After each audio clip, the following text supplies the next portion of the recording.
There can be no doubt that the promise of greater freedom has become one of the most effective weapons of socialist propaganda, and that the belief that socialism would bring freedom is genuine and sincere. But this would only heighten the tragedy if it should prove that what was promised to us as the road to freedom was in fact the high road to servitude.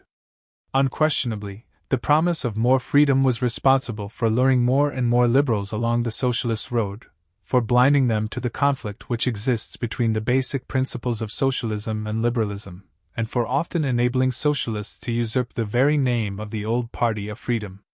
Socialism was embraced by the greater part of the intelligentsia as the apparent heir of the liberal tradition. Therefore it is not surprising that to them the idea of socialism's leading to the opposite of liberty should appear inconceivable.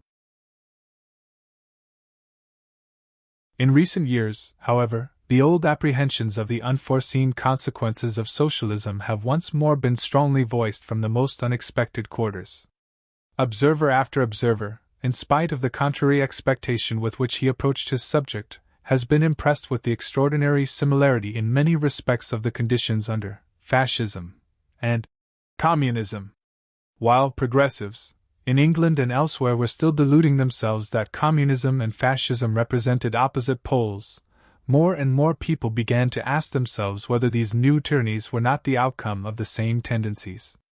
Even communists must have been somewhat shaken by such testimonies as that of Max Eastman, Lenin's old friend, who found himself compelled to admit that, instead of being better, Stalinism is worse than fascism, more ruthless, barbarous, unjust, immoral, anti-democratic, unredeemed by any hope or scruple, and that it is better described as super-fascist. And when we find the same author recognizing that Stalinism is socialism, in the sense of being an inevitable although unforeseen political accompaniment of the nationalization and collectivization which he had relied upon as part of his plan for erecting a classless society. 5. His conclusion clearly achieves wider significance.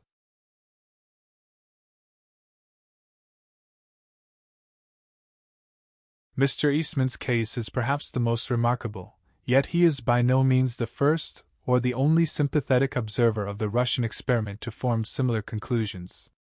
Several years earlier, W. H.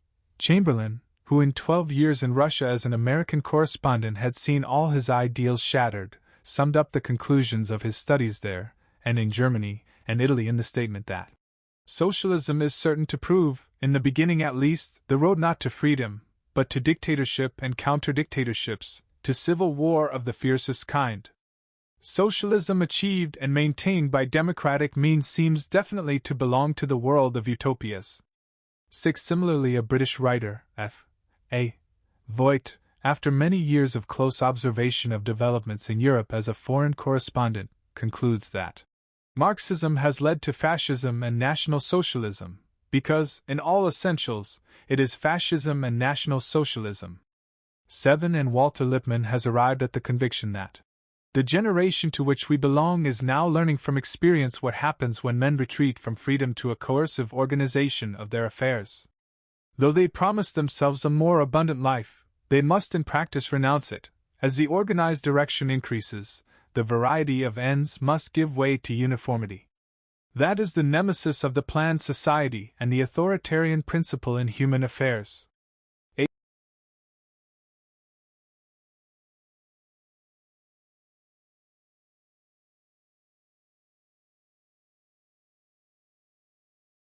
Many more similar statements from people in a position to judge might be selected from publications of recent years, particularly from those by men who as citizens of the now totalitarian countries have lived through the transformation and have been forced by their experience to revise many cherished beliefs. We shall quote as one more example a German writer who expresses the same conclusion perhaps more justly than those already quoted.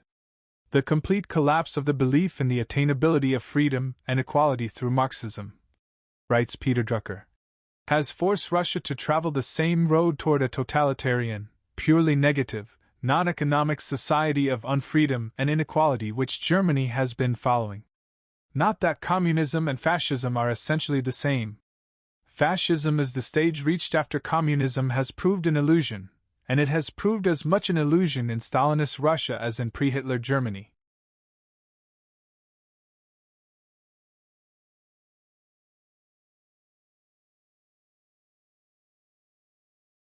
9. No less significant is the intellectual history of many of the Nazi and fascist leaders.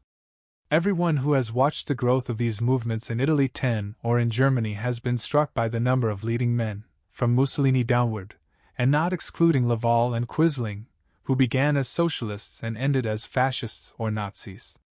11. And what is true of the leaders is even more true of the rank and file of the movement. The relative ease with which a young communist could be converted into a Nazi or vice versa was generally known in Germany, best of all to the propagandists of the two parties.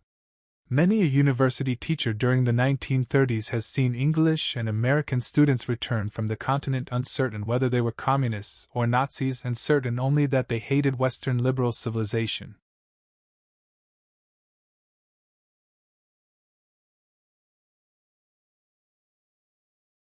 It is true, of course, that in Germany before 1933, and in Italy before 1922, communists and Nazis or fascists clashed more frequently with each other than with other parties.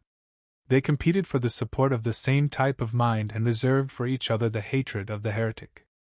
But their practice showed how closely they are related.